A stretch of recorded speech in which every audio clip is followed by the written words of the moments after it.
This weekend I went to see Chloé Zhao's Hamnet, adapted from Maggie O'Farrell's novel about the life of young Hamnet Shakespeare, the third child, apparently, of the great author, who died in childbirth, or who died very young, rather, and was the inspiration behind Shakespeare himself writing Hamlet, which we are told is a name interchangeable with that of his son. The film focuses, however, on Shakespeare's wife. In real life, Anne Hathaway. Here she's given the name Agnes, with no last name given. I think presumably to distinguish her from the actress of the same name. And it's not a good film. It focuses on her and her being sort of a naturalist, someone who has a great belief in the healing power of the forest, and she's suspected by some of being the child of a witch. And there's a much closer focus on her than on her husband, who isn't even referred to by name until very late in the film. Just in case you're wondering if this was about Shakespeare, because if you think it isn't, then why are you watching it? So we follow her story and her life as she raises the children and is then eventually riddled with grief and unspeakable anguish when Hamnet dies of plague, having contracted it after his twin sister recovers. The problem with the film is that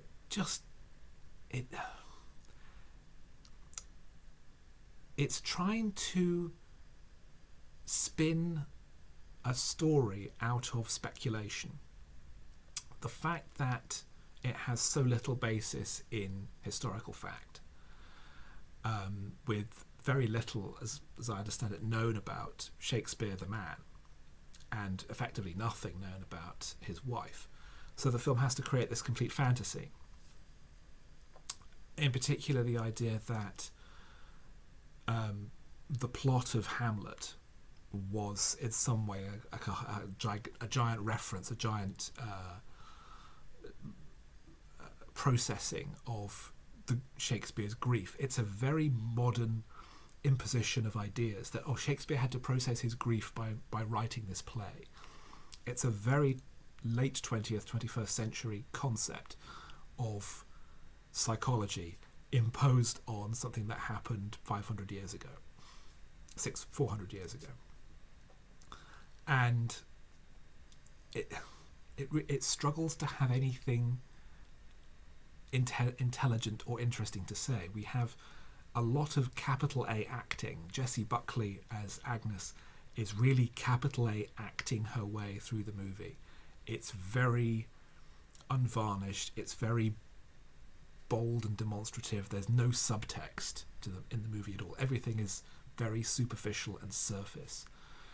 It looks dim and glum. It might have been an issue with the projection where I saw the film, that it just looked somehow dimmer than it should be. But it's not an attractive film to look at. It's not an engaging film, particularly emotionally, because it's just so blunt and demonstrative with no thought given to any kind of depth. Given that Zhao herself apparently said that she didn't understand Shakespeare, it really demonstrates that she doesn't understand what she's doing. That if you're going to say that the plot of Hamlet is some kind of psychological vent for William Shakespeare's grief, you have to actually have some understanding of what the play is, even if you're imposing a completely different reading on it. And if you're not doing that, if you're incapable of that, then you really shouldn't be bothering in the first place. It's not a great film, really, by any measure. Buckley is overacting much of the time, and her characterization often doesn't make much sense.